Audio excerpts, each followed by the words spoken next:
A exploração do setor nuclear no Brasil começou na década de 50, com a implementação do Programa Nuclear Brasileiro pelo almirante Álvaro Alberto.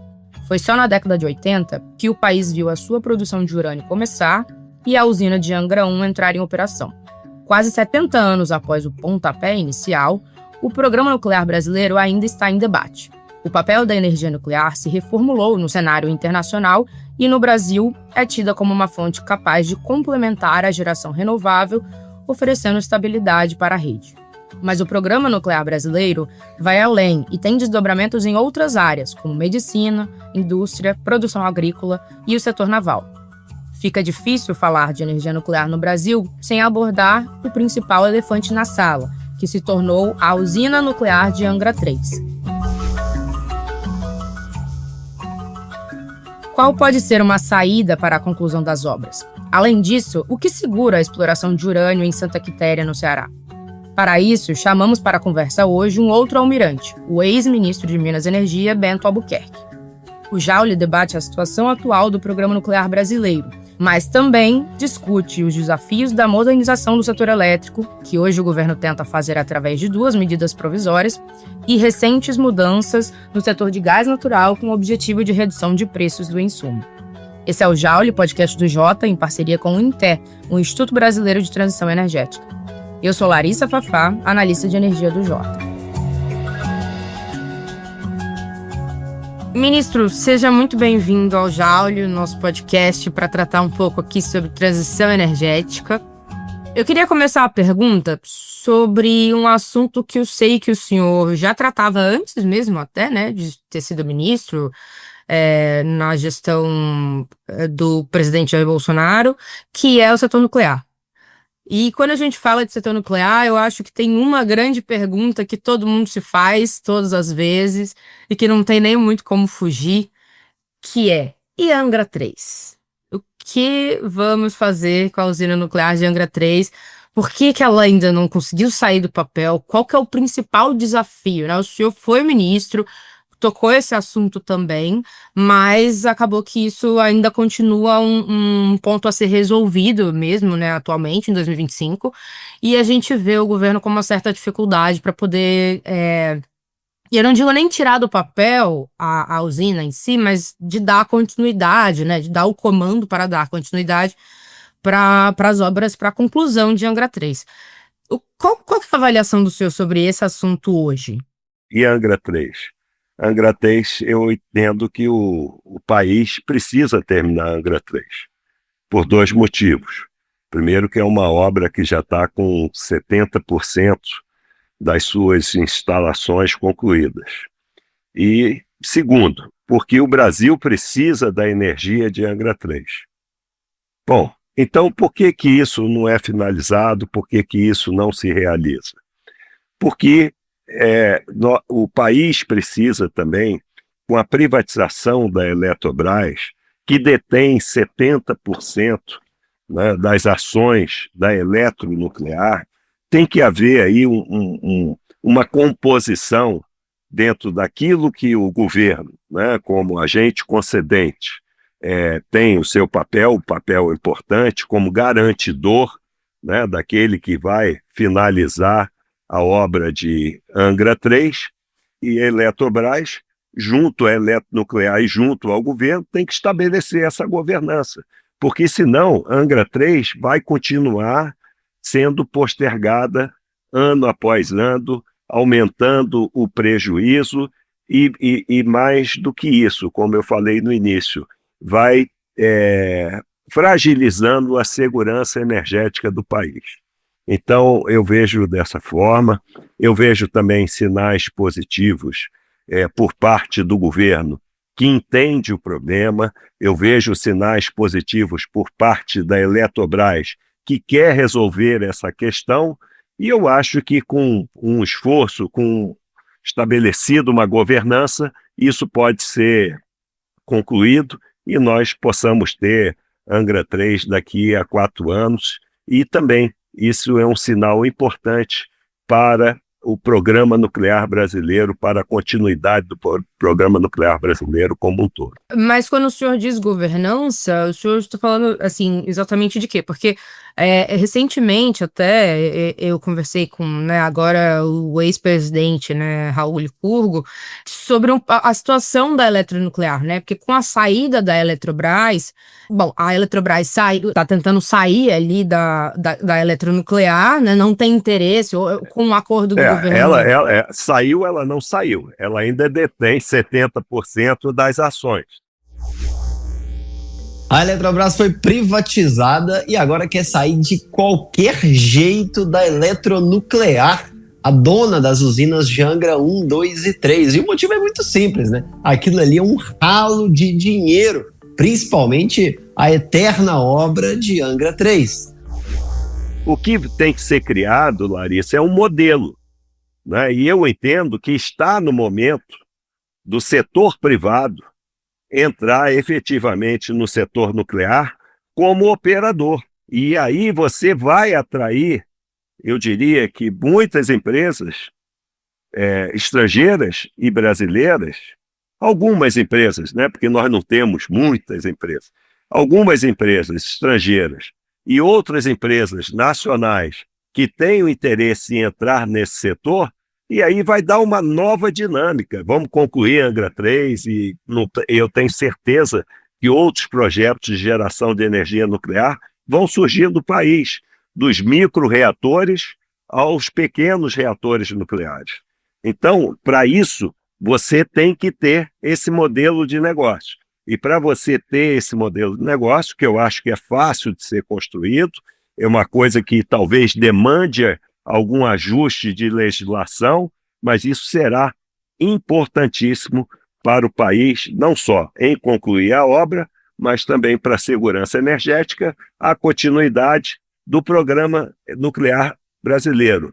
E não é o programa nuclear brasileiro, porque o programa nuclear brasileiro ele está embutido dentro do setor de energia, ele vai ser importante, né? Não vai ser o mais importante, mas vai ser importante para dar segurança, para gerar energia de base, mas também para todo o desenvolvimento nuclear que vai para a saúde, que vai para a agricultura, com tantas outras aplicações que hoje em dia nós importamos, quando poderíamos realizar tudo aqui no Brasil. Mas então o senhor pensa que precisa de fato o senhor falou de ajuste legislativo, né? Precisaria de um instrumento legislativo, de uma mudança. Isso, mas são detalhes, são ajustes. São coisas que, inclusive, não foram regulamentadas depois da Constituição de 88. Né? Já tem quase 40 anos, e isso não foi. Agora, o momento é esse. Né? Não estou querendo dizer que deveria ter sido feito no passado. Era uma outra realidade. A realidade de hoje, né, ela exige que essas alterações sejam feitas para que a gente tenha um modelo para atrair investimentos, atrair empresas, e principalmente prover uma energia que é fundamental para um país das dimensões continentais como é o Brasil. Adendo importante, né? A nossa Constituição proíbe o controle direto de instalações nucleares por estrangeiro. Bom. Então eles podem ter participação, mas não podem controlar. Esse podcast tem o apoio do Instituto Brasileiro de Transição Energética. O INTE é um think tank do setor energético formado por associações de classe dos segmentos de óleo e gás, energia elétrica, combustíveis e derivações. A gestão é autônoma e apartidária. E o objetivo principal do INTE é fortalecer um ambiente propício à discussão sobre energia no Congresso, oferecendo suporte técnico à Frente Parlamentar de Recursos Naturais e Energia.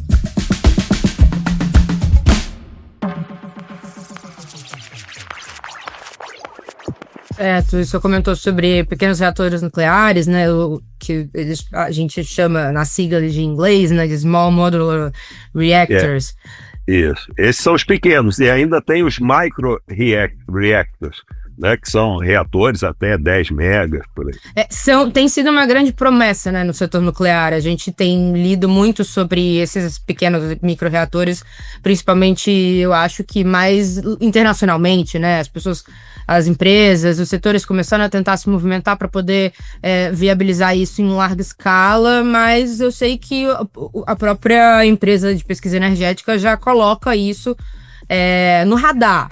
Qual seria a principal promessa, o senhor pensa, a longo prazo, de uma aplicação mais de larga escala tecnologia para o Brasil? Para o Brasil, como é um país continental, em que nós ainda temos sistemas isolados, nós temos parte, né, dos consumidores que tem apenas geradores, né, isso principalmente na região amazônica, o que, primeiro, não oferece energia de qualidade. Segundo, há um custo muito alto. Você tem que levar combustível para a Amazônia, e isso é um custo assim, que as pessoas não têm noção, mas são bilhões e bilhões de reais que se gastam todo ano para levar o mínimo de energia para essas populações que vivem, né, numa região em que é de difícil acesso. Então, esses micro-reatores nucleares, esses pequenos reatores nucleares, poderiam ter esse tipo de função ou de utilização. Isso já ocorre em determinados locais do mundo. Por exemplo, na Rússia, lá no Ártico, tem um pequeno gerador nuclear, né, um Small Modular Reactor, que provê energia para aquela região, que eles têm também sistemas isolados. E há vários desenvolvimentos no mundo que deverão entrar em operação nos próximos 5 anos com a mesma natureza. E isso aqui, para o país, vai ser importante. E quando eu digo da mesma natureza, primeiro, é para atender sistemas isolados. Segundo, é para atender demandas específicas de energia firme para, por exemplo, indústrias, para, por exemplo, dessalinização da água do mar, e por aí vai. Então, é esperado, né, que nos próximos 5 anos, comercialmente, esses reatores entrem em operação, e eu acho que o Brasil não vai ficar atrás disso, até porque muitas pessoas não têm ideia. O Brasil é considerado um país nuclear, porque há 70 anos realizamos pesquisa e desenvolvimento nuclear no Brasil, e somos um dos poucos países do mundo, um dos 8 países do mundo, que domina o ciclo completo do combustível nuclear. E quando eu falo combustível nuclear, não é só para Angra 1, Angra 2 e Angra 3, mas é o combustível nuclear que também é para reatores de pesquisa que fazem radioisótopos, que têm diversas aplicações, como eu mencionei anteriormente, na medicina, na agricultura e tantos outros segmentos. Certo. Realmente, assim, né, eu brinco que o setor nuclear, ele é um pouco mais escondido, né, assim, a gente do setor fala muito sobre o setor de óleo e gás, o setor de eletricidade, né, de energia elétrica, a gente fala sobre transição energética, e aí às vezes a gente esquece um pouco o setor nuclear, assim, de debater. Porque ele né? é um setor fechado, porque ele era estatal até hoje, ainda continua sendo, com alguma abertura na mineração, no caso do urânio, né? Mas ele é um setor fechado, né? Fechado dentro da eletronuclear, né? E quando a Eletrobras era uma empresa estatal, dentro dela, então ninguém sabia disso. E dentro da Marinha também, que tem um programa específico, né, para alcançar a propulsão nuclear, mas evidentemente com várias ramificações, seja no setor de pesquisa, seja no setor de universidades, seja na própria indústria. Vale acrescentar que a Marinha também administra um centro industrial no interior de São Paulo, que desde os anos 80 opera um módulo piloto de enriquecimento para abastecer o reator de um submarino nuclear. Mas ele é muito fechado, você falou tudo. Então, quando a gente discutiu esse modelo, né, aqui para finalizar a Angra 3, isso pode ser uma grande oportunidade de a gente abrir esse setor, e aí sim nós vamos começar a colher todos os frutos que plantamos ao longo desses 70 anos. O senhor comentou sobre mineração, uma das minhas perguntas ia ser um pouco sobre isso também. A gente sabe que o projeto Santa Quitéria está parado já tem um tempo, né? As pessoas do setor nuclear retomam esse assunto bastante, sobre como que a questão da exploração de fosfato e urânio lá está um pouco agarrado por questões de licenciamento. E recentemente a gente aprovou, né, um novo marco do licenciamento ambiental, a gente vai ver ainda para frente como é que vai ficar de fato o resultado final, porque o texto ainda não foi sancionado, o governo ainda não avaliou vetos ou não, mas a minha pergunta é mais no sentido de o problema da expansão da mineração de urânio, ela está realmente mais ligada a licenciamento ou tem outros desafios que o senhor pensa que precisam ser superados? Olha, a questão do licenciamento é importante. Eu acredito que Santa Quitéria, independente do novo marco legal do licenciamento, tem todas as condições dessa licença sair até o final do ano. Né? Acho que tudo já foi apresentado, está sendo analisado, e isso aí eu acho que vai ser vencido, e vamos iniciar lá a mineração efetivamente, que é muito importante para o país, não só para os fertilizantes, mas também pelo urânio que vai ser lá produzido. O fosfato é um fertilizante. Hoje, o Brasil só produz 20% do que usa no agronegócio. Em Santa Quitéria, seriam 750 mil toneladas por ano e 2.300 de urânio.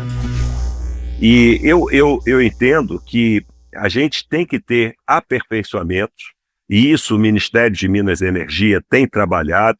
Eu tenho conhecimento, eu tenho participado de alguns eventos em que isso é relatado, né? A própria secretária de mineração, a nova secretária nacional de mineração, geologia e transformação mineral, que é a doutora Ana Paula, ela participou de um evento recentemente e ela colocou tudo aquilo que o Ministério está vislumbrando em termos de aperfeiçoamento de alguns marcos legais, alguns infralegais, e eu acho que nós vamos ter isso assim nos próximos meses, né? Quando eu falo mês, eu acredito que nos próximos 2 meses nós vamos ter o resultado desses novos marcos, e aí, junto com o novo marco legal do licenciamento, eu acho também que o setor ele vai ter uma outra dimensão e vai apresentar muitos resultados positivos para o país, para esse setor, tanto da agricultura, né, quanto da área de combustível nuclear. Ministro, mudando um pouquinho agora de assunto, falar um pouco sobre energia elétrica de forma mais geral. O senhor, quando estava à frente do Ministério, teve que lidar com um período de escassez hídrica muito, muito sério, né, muito intenso. Eu lembro porque eu estava cobrindo, né, na época o Ministério, inclusive falava bastante com o senhor nas coletivas, e lembro da criação, né, da Câmara de regras excepcionais para gestão hidroenergética, né, a CREG, e como a gente discutia que a questão da escassez hídrica foi um problema muito de potência, né, não era um problema efetivamente de energia, mas mais de potência, de falta de potência, no caso, né? E hoje, eu acho que esse ano, principalmente esse ano, talvez um pouquinho do final do ano passado, a gente passou a discutir muito no setor elétrico a questão do curtailment, né? Ou constraint off, ou como o senhor quiser chamar, né? Eu, particularmente, prefiro chamar de corte de energia. E a gente tem discutido esse problema, né, dos cortes, principalmente puxados ali pelas energias renováveis mais intermitentes. Como o senhor avalia que se adequa essa situação que foi criada? A gente conversa com algumas pessoas do setor que falam que isso não é exatamente uma novidade desse ano, mas é porque esse ano realmente eu acho que tomou proporções um pouco maiores. E agora o setor está num impasse, porque tem 2 desafios, né? Olhar para frente, o que fazer para frente, mas também resolver o passivo que ficou para trás, né? Porque já tiveram cortes e agora a gente debate como que vai ressarcir esses geradores, se vai ressarcir, como vai fazer. Cada um tem uma opinião, né? A ANEEL tem uma opinião, a gente às vezes escuta o ONS dando outro indicativo, o MME está avaliando. Como que o senhor avalia essa situação que a gente está passando esse ano? Eu acho que tem que se separar as coisas, tá certo? Você falou aí que nós temos um déficit de potência. Né? Se nós tivermos, por exemplo, uma situação hídrica adversa, nós podemos voltar àquilo que ocorreu em 2020 e 2021. Eu acho que foi um grande aprendizado. Ninguém acreditava que nós não teríamos racionamento de energia e nós trabalhamos para não ter e não tivemos. Isso tudo por conta de uma governança, a criação da Câmara e todos os órgãos do setor elétrico e fora do setor elétrico também se envolveram para que o país pudesse passar por isso. Né? Então, em 2021, se eu não me engano, nós criamos o primeiro leilão de reserva de capacidade, que é justamente para que o país não venha passar por essas situações. Ou ele tem a reserva, o próprio nome já diz, suficiente para ter a potência necessária para determinadas ocasiões. E isso é que eu considero mais importante. Tá? Isso aí é uma das coisas, como eu disse, vamos separar. Isso é importante. Olha, a expansão da nossa matriz e da nossa capacidade instalada no setor elétrico, ela se transformou completamente nos 20 anos. E, no meu ponto de vista, de forma muito positiva. Hoje nós temos uma matriz, uma capacidade instalada, diversificada, que eu diria que a maioria dos países do mundo gostariam de ter. Então nós temos que identificar qual é o problema, aonde nós estamos produzindo mais e não há uma demanda, e nós temos que transportar essa energia para outros centros, que em determinados momentos necessitam de um tipo de energia que talvez essa não possa atender, e daí que existem os cortes. Então, é uma questão de planejamento. Não é uma solução, não vou pegar essa solução aqui. Não, você tem que estabelecer uma base de estudos, nós temos excelentes planejadores, e aí sim constituir um setor elétrico mais organizado e que o operador possa ter todos os recursos, que a culpa não é do operador. O que cabe ao operador é ter os recursos disponíveis e prover a energia necessária para aqueles períodos do dia ou para aqueles períodos mais longos em que a energia se faz necessária. E pode ser de energia intermitente, renovável e por aí vai. Mas sem planejamento, sem uma governança, nós vamos conviver com esse tipo de problema de tempos em tempos. E falando em planejamento, o texto não é especificamente para isso, mas quando a gente fala de setor elétrico, a gente sabe que a gente tem uma discussão já muito antiga, de anos, sobre a modernização do setor. Né, de mudar algumas regras, talvez adequar, atualizar algumas regras do setor que envolvem mudanças legislativas. Quando o senhor era ministro, o governo conseguiu, né, articular junto ao Senado para aprovar, na época, o PLS 232, que era o projeto, né, da modernização do setor elétrico, que veio lá, resultado da consulta pública 33, e o texto foi aprovado, enviado para a Câmara. Se transformou no PL 414, que desde então acabou estacionado, né, na Câmara dos Deputados. Teve aquela possibilidade de criar uma comissão especial, mas acabou não indo, e enfim, ficou lá. E agora o atual governo, né, a atual gestão do Ministério de Minas e Energia, fez essa escolha de enviar. Eu vou colocar as duas medidas provisórias juntas. Isso. Porque, né, tem um pouquinho de setor elétrico nas duas, e vai fazer essa discussão através da medida provisória, mas num formato muito mais reduzido. Né? O PL 414 é um texto muito mais extenso, que traz muito mais regras, enquanto as medidas provisórias estão focando basicamente na nova tarifa social, abertura de mercado e ali umas revisões de subsídios com a questão do teto lá da CDE. O O governo federal publicou medida provisória para evitar o aumento na conta de luz, a partir de medidas recentemente aprovadas pelo Congresso e que aumentariam os custos da energia elétrica no país. A MP define, por exemplo, um teto para a Conta de Desenvolvimento Energético, o CDE, que é o fundo que financia políticas públicas no setor e custeado pelos consumidores. O senhor pensa que é um bom começo? Ou seria o suficiente? Precisaria de talvez discutir alguma coisa a mais para poder tentar justamente ajudar nesse planejamento do setor? Como que o senhor está avaliando? Olha, eu vejo de forma bastante positiva essas iniciativas. E vejo também como importante e positivo que no Congresso Nacional esse tema ele já vem sendo debatido há alguns anos. Eu poderia dizer para você que ele vem sendo debatido há 8 anos no Congresso. E você mesmo mencionou, desde a consulta pública 33, né, ao PLS 232, ao PLP 414. Né? Então, e sendo discutido por parlamentares que têm o conhecimento do setor elétrico.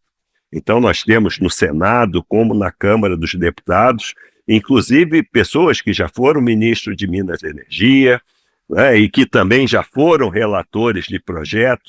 Então, eu vejo isso assim de forma bastante positiva, porque conhecimento não falta. E conhecimento, inclusive, daquilo que tem que ser feito ou daquilo que tem que ser priorizado.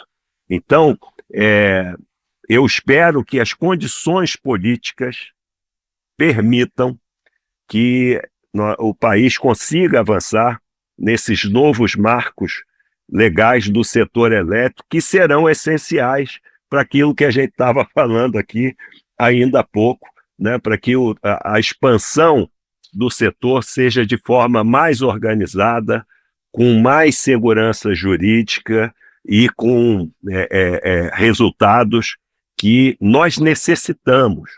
O consumo de energia elétrica, Larissa, ele cresceu 2 vezes mais do que o consumo de energia nos últimos 10 anos. E vai crescer 6 vezes mais nos próximos 10 anos.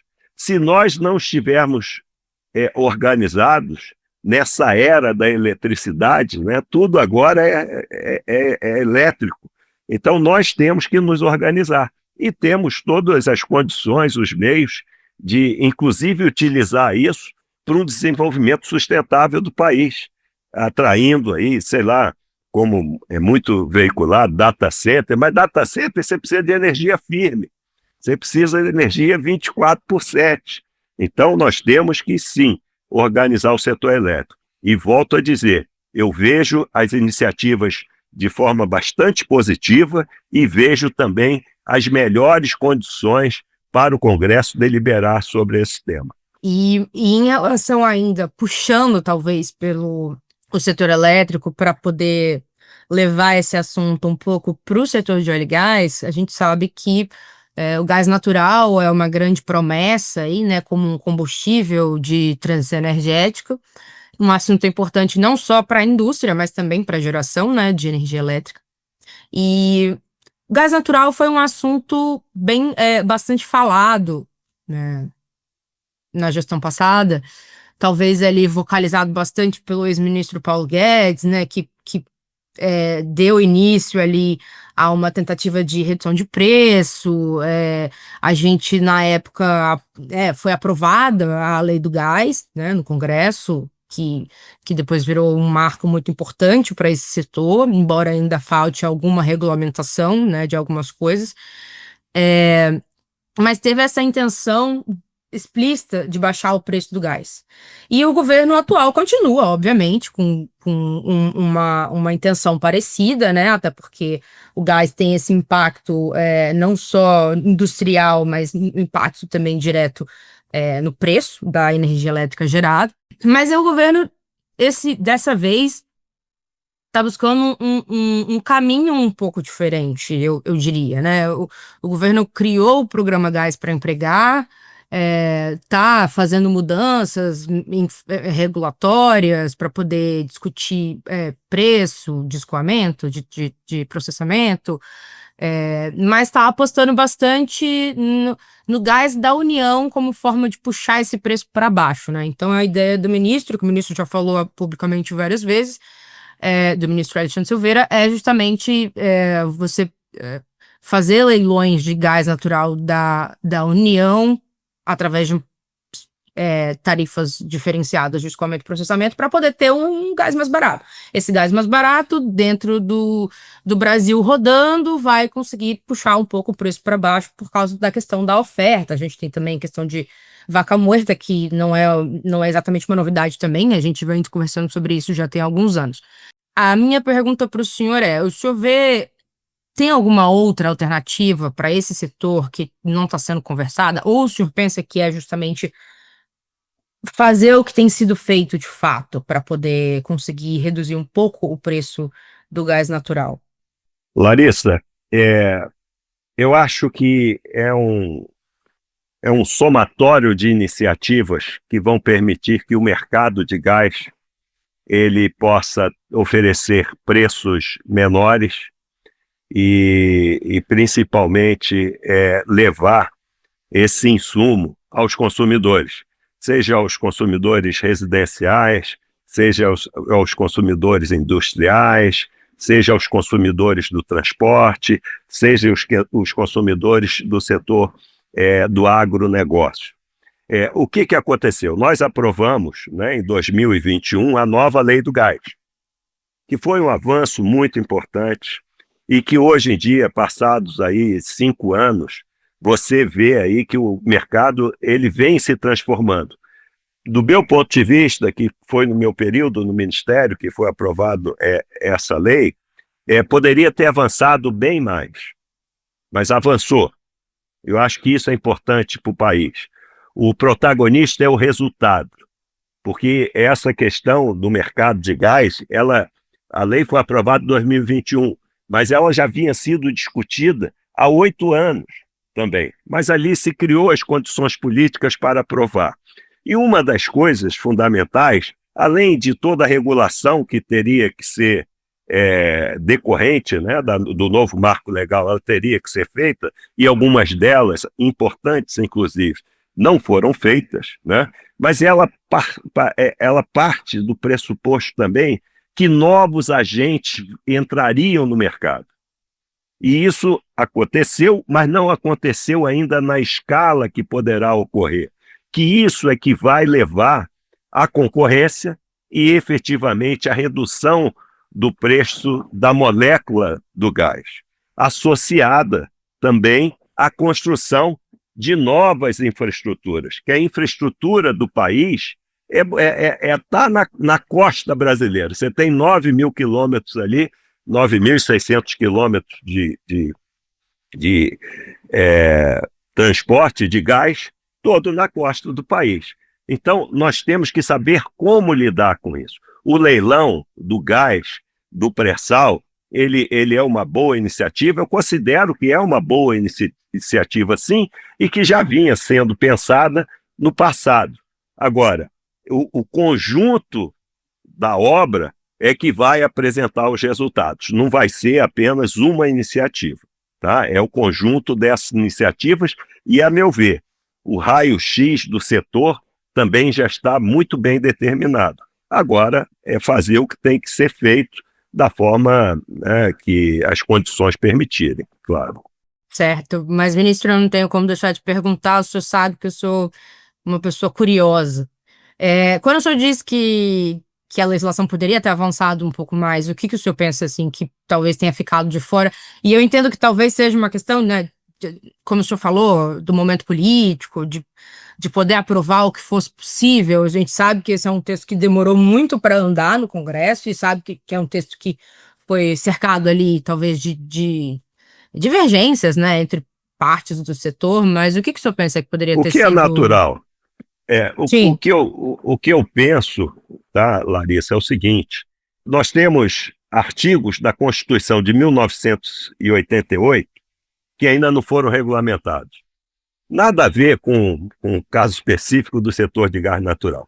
Nós aprovamos um marco legal recentemente, em 2021, que foi um grande avanço, e esse avanço é reconhecido por todos no setor.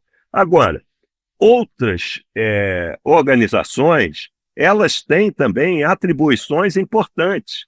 E aí eu me refiro às agências reguladoras do setor de energia. Elas precisam fazer o dever delas. Elas têm as condições para realizar os deveres? A gente está vendo agora a situação das agências.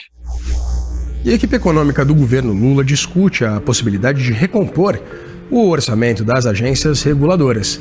O primeiro congelamento orçamentário do ano tirou cerca de 25% da verba desses órgãos reguladores que são ligados à infraestrutura, levando à paralisação de serviços, demissões e também à redução de atendimentos à população. Então, isso é que tem que ser pensado, sabe? Nós não temos que buscar culpados. Nós temos que ver o que tem que ser feito e dar as condições, os meios para que isso seja realizado. Então, se não houver essa governança e esse entendimento, nós vamos ficar discutindo medidas. Aquela medida ali, ela poderia ter um resultado.